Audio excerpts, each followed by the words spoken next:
Hello, I'm Jean-Michel from Elektron, and I work as a product designer for Elektron device. What is your favorite knob, fader, or switch on a piece of gear, and why?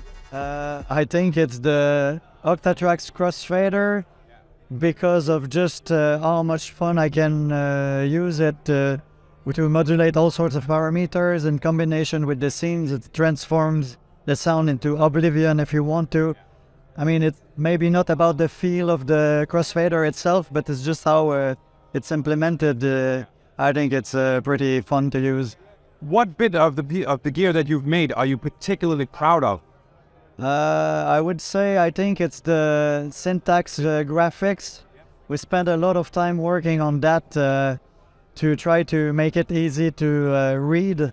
Because of our so low resolution screen, we have little space to write the name of the parameter. So now the graphics are actually telling you more about that. So it's a disguised way of communicating something about what's happening in the box, and I think it adds a bit of character to the machines. How do you see the gear that you guys make in the landscape of music?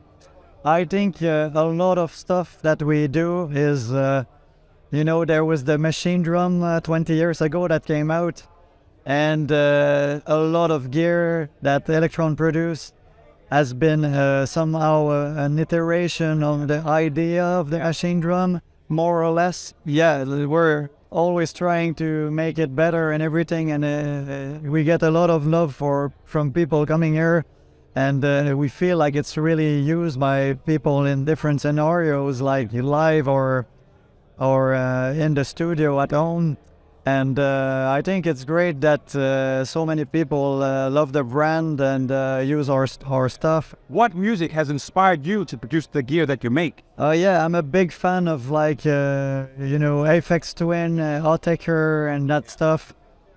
Things that get into complex territory rhythmically.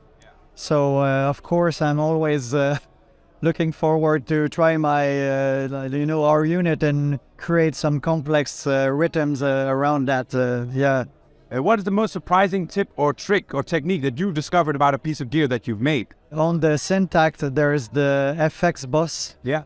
That can be, a lot of people were using it as a pseudo sidechain compressor, but it can be so much more. You can use it with a gate to affect just the reverb, and use it with its own sequencer lane, which has a different amount of steps than the other tracks, to create a rhythm out of the FX settings there that's moving not at the same, like it's dephasing from the other tracks essentially, and that creates really interesting effects, I think. How did you get into making music gear? I've been working a long time as a graphic designer in a university. I have made some studies around composition software, which I made during university. And where I come from, there was not a lot of gear manufacturers. But then someday, Elektron, which I was a big fan of, they opened a position for a product designer, and I had apparently some requirements to do this job, so I applied and I got the job like this, and then I moved to Sweden, and it was a big adventure for me, for sure. How do you most often start a new piece of gear, or where do ideas come from in Elektron? Yeah, so we have this big idea bank, and but sometimes it's just somebody might have a super good idea, and then that the company can get behind, for instance, and then we decided, let's give that a shot. Sometimes it's higher ups that will say, no, this is what we're doing for the next couple of months, So it really depends on how it's happening. How do you know when a piece of gear is finished? When the release date has been reached. Yeah. That's not true, because you guys are updating it. The big attack would updated like a year and a half later. In that sense, yeah.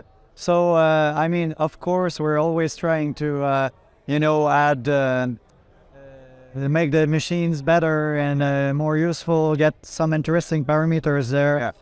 I guess I don't know when it. I'm not sure if we know where to stop, actually.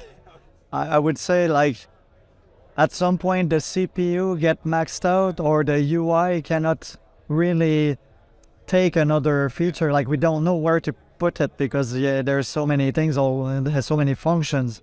So I think at some point we need to start thinking, yeah, okay, maybe this is that. But we also create some of the units to have a flexible enough system to add more in the future, like the syntax as a machine concept that you can choose from on a track. But then, I mean, we could add another machine and it doesn't break the UI because we have you just select it from a list. So if there's one more item in the list, it's not gonna break the unit, you know? What is the best creative or production advice that you've ever heard? Yeah, I'm a big fan of this 5-minute law where, you know, you do your days of work, you come home really tired, and then you tell yourself, I should be doing music, for instance, but you have a hard time getting out of the couch. Yeah. So, I don't know, I read that somewhere. Somebody said, like, give yourself 5 minutes to go do what you think you should be doing. Yeah. And if after 5 minutes it doesn't work, then give yourself the chance to stop doing it and go back on the couch. Yeah. And so essentially what it does is that it just pushes you to try. For 5 minutes. Yeah, but then, you know, you look at the clock, oh, it's 2 hours later. Essentially the difficult part sometimes is just to start doing it.